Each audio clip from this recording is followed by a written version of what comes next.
This week. Okay, start. Shabbat Shalom, everyone. Once again, we are live here to speak about the Parashah. And today we will speak about the Parashah Chukat, which means decrease. Chok is a decree, the Chukat. And we will speak about, although the Parashah is very rich, but we're going to speak about only 2 points. We collect the red heifer. The red heifer and the bronze serpent. And when you have the 10, you have the water of Meribah.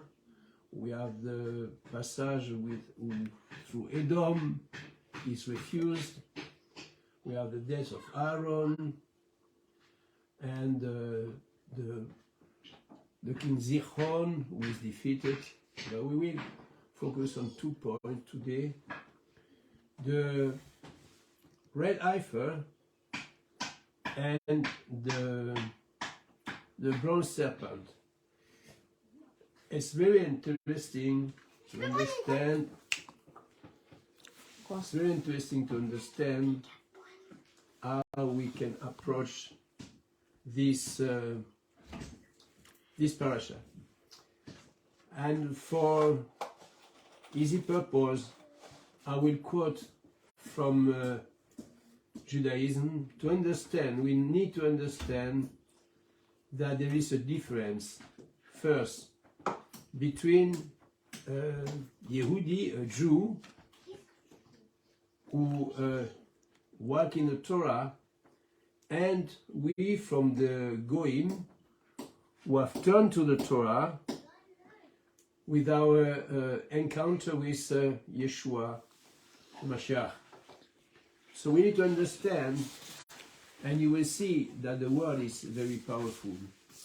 We have to accept that we are not coming from the same place, and that there is indeed a difference. I say difference, this does not make people better, but there is a difference. And we have to know, and I will try to explain that and to show you how it is. Now, I will, before we start to speak about the red heifer, I'm going to read for you some points which are absolutely important and necessary to understand. So, you see, he said here, it is written in Yoma 67b from Rashi, because the Satan and the people of the world mock Israel by saying, what is this commandment? What is the reason for it? This is why the Torah writes about him, decrease, the chok, a law which is incomprehensible to our human intelligence. Commentary from Rashi. It's a decision decided before me. You do not have permission to reflect on it. Again, Yoma 67b from Rashi. No. These are laws, according to Rashi, which are not comprehensible for human intelligence. Why is it so? Is it really so? Yes and no. Yes, until we come to Mashiach.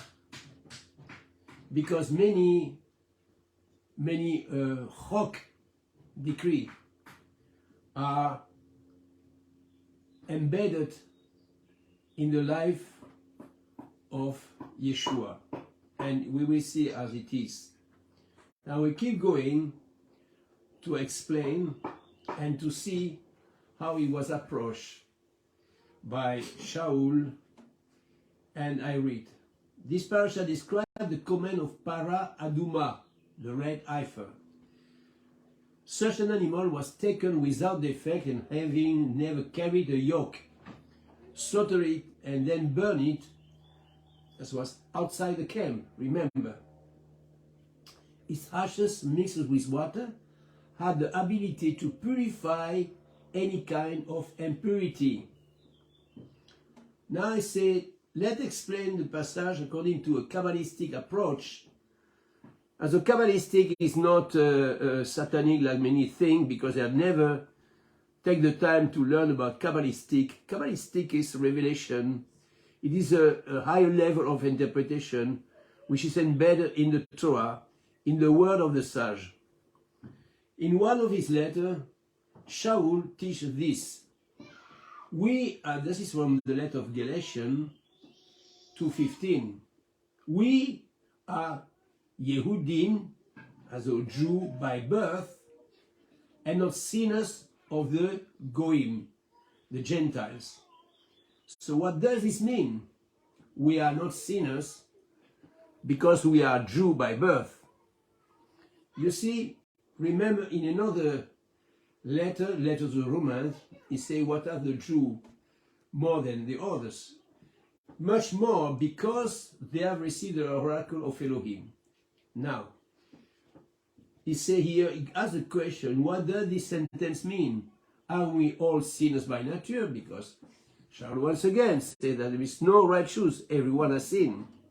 Yes, in truth, nevertheless, Charles speaks here on another level. He speaks of the source of soul. Okay, the soul, no more the animal man, the natural man.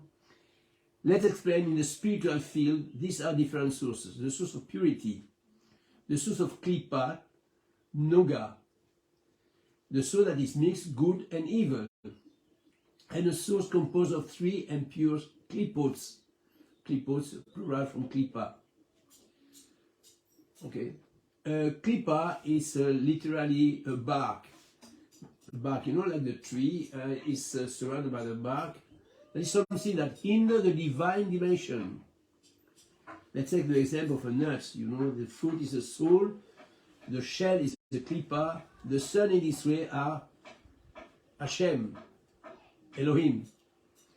The souls of Israel have their source in klipa noga. The souls of Israel have their source in klipa noga, while the souls of the nation, the goyim, come from the three totally impure klipot. It is as if the Yehudi soul were surrounded by only one shell, while that of the goyim, the Gentile, of many. So much so that it is totally closed to all divine revelation. Now we understand that because the people from the nations are bound to their klipot. They are led by the klipot. They have no divine light which come to them. Yeah, they try to explain it with religion, whatever form it is. If it is Hinduism, Catholicism, Islam, and so on. But there is no light. There is no light because of this klipot. Remember, the one is with a klipa, one bark, the other one with three. Totally impure. Okay, they have no revelation. So we understand what Shaul means. We, Yehudi, have a klipa noga as our source. So our soul is naturally rooted in the divinity. You see, even if the light is dim because of the knowledge of good and evil, it is rooted in the divinity. Not so for the goyim, those from the nation. I explain. That is a text from Shaul in the book of Ephesians, chapter 2. But now, from now on, in Yeshua the Mashiach, you were, past sentence, once far away, have been brought closer by the blood of Mashiach, who is our peace. Shalom. He who of the two has made one, and who has overthrown the wall of separation. And for the wall of separation, we need to know that in the second temple, the Jews have built a small wall, about 80 centimeters high, with entrance for the Yehudim alone. And there was a shield there that whoever from the going trespass and go over is under the penalty of death. This is a wall of separation. Enmity, having suppressed by his flesh the Torah of the ordinance and in his decrees. So he doesn't suppress the Torah, he said the Torah of the ordinance in his decrees, in his Chukat, right? In order to create in himself with the two, one human, the Yehudim and the Goim, establishing Shalom, and to reconcile them both in one body with Elohim, through he came to proclaim peace to you who were far away, and peace to those who were near, the Yehudim. For through him we both have access to the Father in one spirit. So then you are no longer stranger or outsider, but you are fellow citizen of the Kedoshim, the saints, men of the house of Elohim. So, now it's very interesting, because Mashiach teaches in Matthew 5 that the Torah will never be abolished, and here Shaul would say the opposite. Of course not. We must understand according to the context and way of thinking of a rabbi. It is say, he has removed in his flesh the Torah of the ordinance in his decrease. Decrease. Chukat. As we have already said, Torah means teaching, instruction for use, and not Torah, not law. Rabbi says here that the Mashiach, by his death, suppressed the teaching of ordinance in his decrease. So that was being erased are the consequence of the decree that is in the Torah of Moshe, not the Torah itself. They are teaching that originate in some degrees, and it is this teaching that have been nailed to wood, because who I make the, in Hebrew, a decree is said chok, as has already been said. The red heifer, the subject of our parashah, is the decree, a chok, which purify all those who have been in contact with a dead person, the great of all impurity. Now, a goy as a rooted soul, as we have seen in the three totally impure clipos. So he is spiritually dead, not physically, spiritually. When you see people all around the world, they are spiritually dead, because they must be restored to Elohim. Not so a Jew. Even a Jew with secular is rooted in divinity. Is rooted in divinity by his nature. It is so.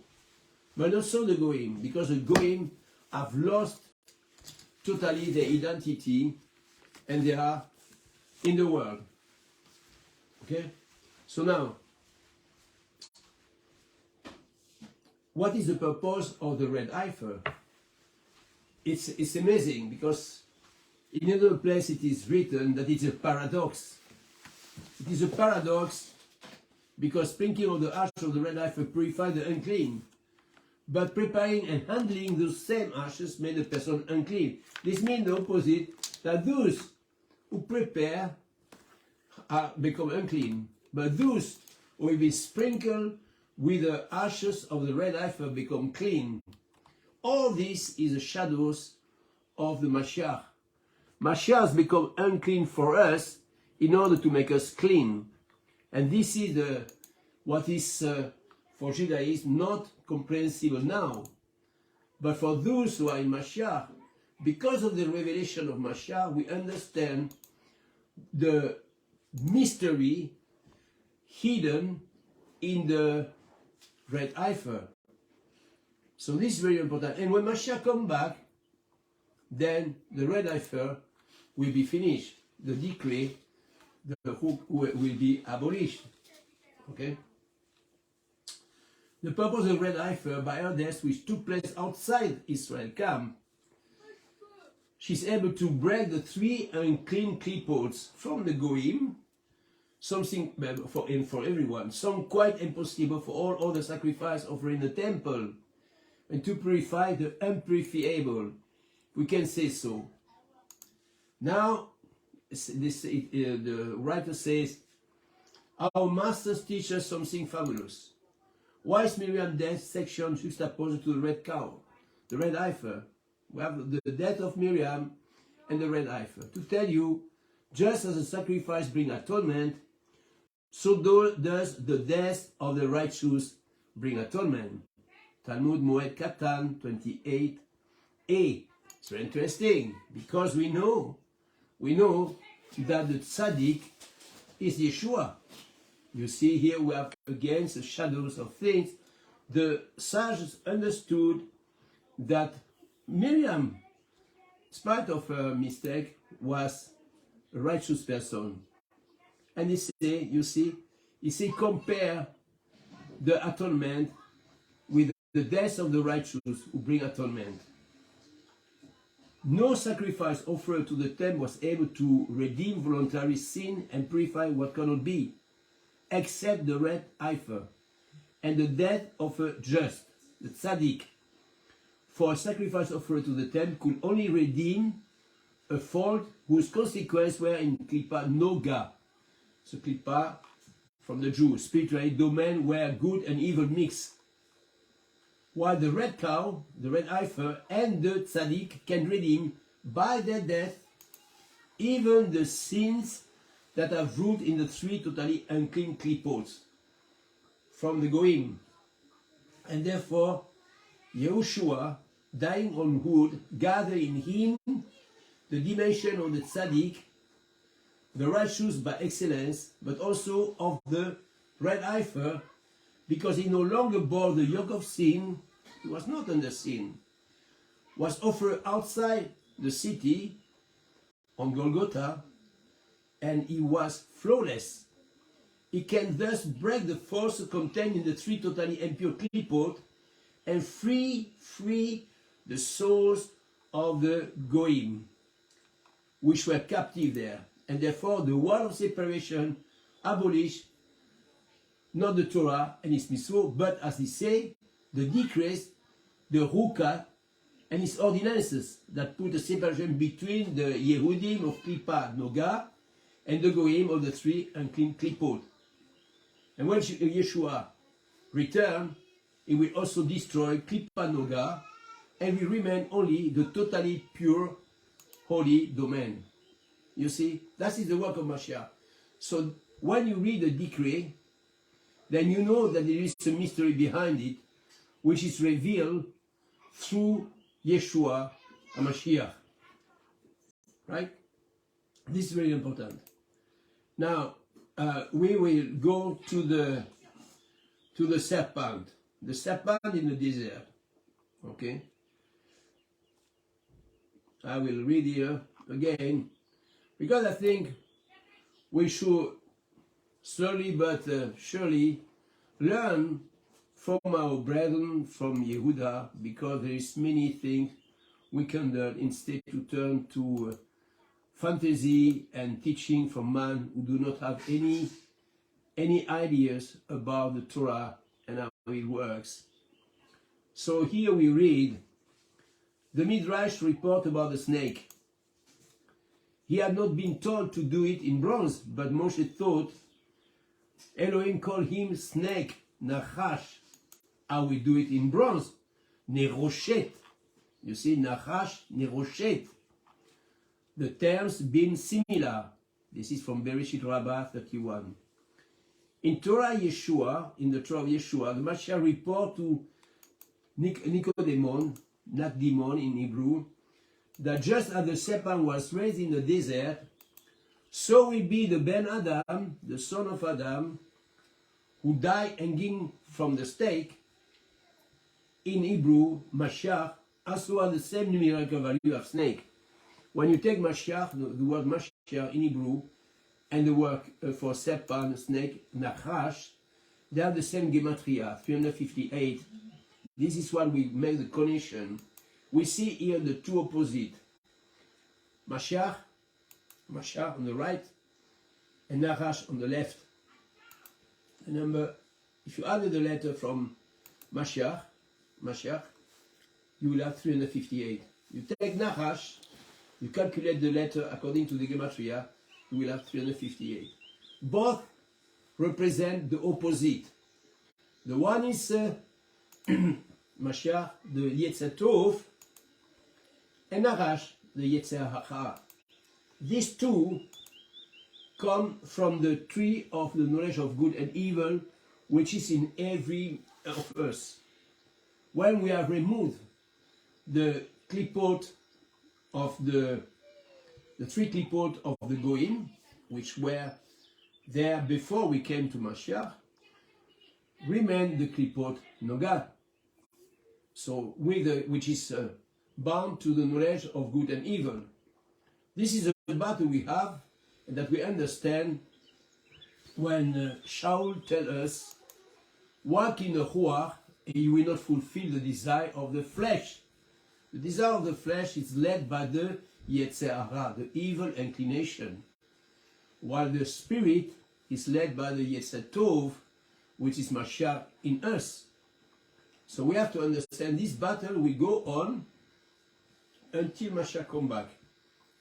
So we will have to fight this battle every day. Every day we face the Yetzer Hara, and we have to subdue our Yetzer Hara to the Yetzer Tov in order to fulfill what Elohim has put in our life, and not to fall into the error of many blaming others, because others have nothing to do with our life.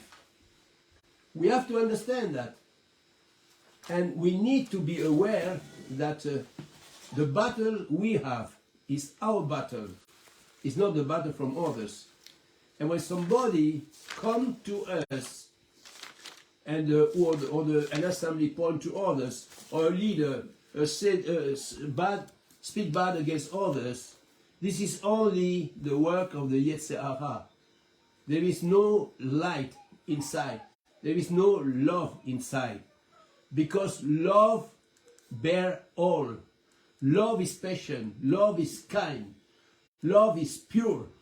So we have to understand that if we walk in the Yetzer Tov, we will love accept all. So we will bear that, we will understand. So please, excuse me, we have to be aware of that we need to take as example our Adon, our Master Yeshua, who never opened his mouth when he was attacked. And if you research a bit history, you will see that Yeshua was always attacked. Always. By religious leaders, by people who don't like his teaching, and so on and so on. He never replied. To rebuke somebody is not to reply. To rebuke somebody is when somebody is wrong, like Yeshua did with the Pharisees, he rebuked them. Not all Pharisees were wrong, but some of the Pharisees. He rebuked them. So we need to choose, but not to enter in vain battle, because we are all brethren. So we need to understand that every morning I have to make up my mind to decide to walk in the Ruach. Walk in the Ruach, what does it mean? It means to walk in the Torah of our Elohim, to walk in the Torah of Elohim, and to imitate our Master Yehoshua. So now I go back to the snake, because it's really interesting. You see, the Zohar tells us that when the Israelites saw the snake, Elohim was praying, because as long as the son see the stick with which the father struck, he's afraid. The same goes for the snake. He's afraid of it. And always in the same vein.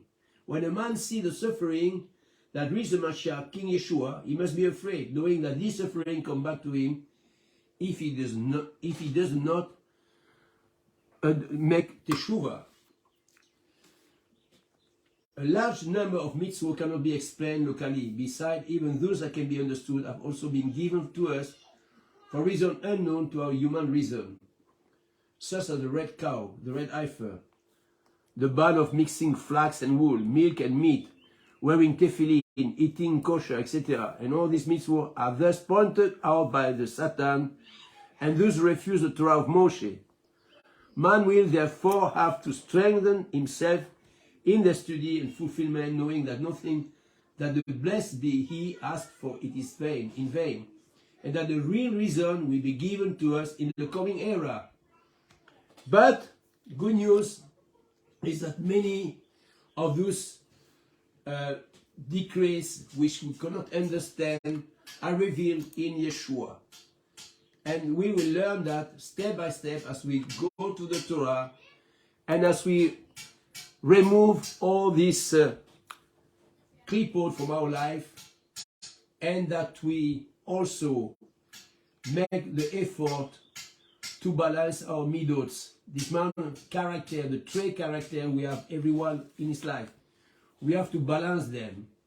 This means always the balance of doing the right things in a right measure, not too much, not enough. We have to balance in everything, and that is a process of life. We need to learn it. Now, Yeshua said that as the serpent was lifted up by Moshe, so the son of Adam will be also lifted up on the stake. Now, this is very interesting, because how can Elohim take an animal that is unclean and tell Moshe, you will put it on a stake, and whoever will look on it will be healed from the deadly poison? That's the question, is very interesting. And Yeshua referred to the same ways. You see, like the serpent of Moshe was in a pole or a stake, so will be with the son of Adam. This is the same way. For the majority of people today, they cannot understand chok. They cannot understand how is it possible that because I look unto Yeshua and I will be saved. Remember that in Yohanan 3:16 we read that Elohim loved the world so much that he gave his only begotten Son, that whoever believes in him shall not perish but have eternal life. This is a chok unto the world, because the world, the people of the world who are entangled in the clipboard cannot understand, because it is an act of emunah, of trusting faith in the living Elohim, the creator of everything. So Moshe put this serpent, this nachash, this snake on a pole, and we see that some look into the nachash, were healed, and all they didn't, and they die. They die in the desert. It is the same today. Today, we have a upside down. This means spiritual for natural. If we don't look like the majority of people on the earth, who do not look into Yeshua, they don't die. But they are already dead. They are already dead in the clipboard, because they have not received the new life. The new life which is proclaimed to us by Shaul, who say if a man is in Mashiach, he is a new creature. He is a new creature. This is what we have to understand. The whole world is condemned because they don't look unto the solution given by Elohim. The solution is very simple. The solution is in Mashiach. And when he come back, everyone was put his emunah, his trusting faith in Yeshua, will be rewarded. And the world is condemned. Now, with the Yehudim, is the same. But don't forget, they are in the covenant. They have never left the covenant. They are in the covenant, and at this point, we need to be humble, because we were lost in this world. This is why Yeshua came. We were lost. We had no chance. We were enemy to Elohim, enemy. We were in the world without Elohim. Don't forget that. So this should give us a lot of humility before we speak against Yehuda, against our brethren from Judah, and some foolish things that they don't know. They know much more than we know. So we can learn from them. We have a different approach because we have been restored unto Elohim through Yeshua, not by our own works, not by our own goodness, but by His work, the work of Yeshua, who has made the work of the red heifer for us, who has changed our life. I want to look for another passage which is very interesting. Here in the Hebrew, the book of Hebrew, it is written, "For if the blood of goats and bulls and the ashes of the heifer sprinkling those who have been defiled," so that's what in the Torah at this time, "sanctified for the cleansing of the flesh, how much more with the blood of Mashiach, who through the eternal Spirit offer himself without blemish to Elohim, cleanse your conscience from dead works to serve the living Elohim." You see, that is the work of Mashiach for every one of us, the conscience. And this is very important to understand. It's not a question of religious behavior. It is a question of relationship with the living Elohim through Yeshua HaMashiach, not by our own works.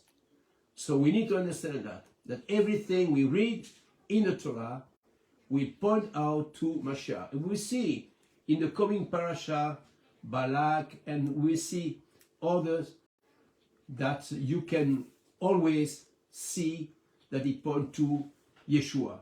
The work of Yeshua, the Torah is our tutor to bring us to Mashiach. You remember, it's not me who said that, it's Shaul who said that. Okay? So, I hope that we need to understand and to meditate on our life. We need to focus on our own life, not on the life of others.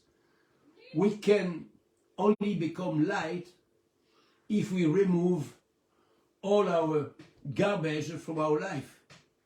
And the garbage is not the garment. The garment is easy to put a white shirt. It's easy. But to cleanse the mind, the thought, the heart, that is another way. We need to pray for that. We need patience and perseverance. And we need to be changed, transformed by the renewing of our mind. The renewing of our mind comes only through the Torah. So, brothers and sisters, I encourage you to look into the Torah as an instrument for ourselves, for every one of us. We all need the Torah to cleanse us and to make us acceptable unto Elohim through Yeshua Mashiach, who is our mediator, who is the one with the connection with Elohim, with the ladder to open the way for us to Elohim. So, I thank you for this time. Thank you for watching. May Yehovah Elohim bless you and keep you, and we see you for the next parasha. Shalom.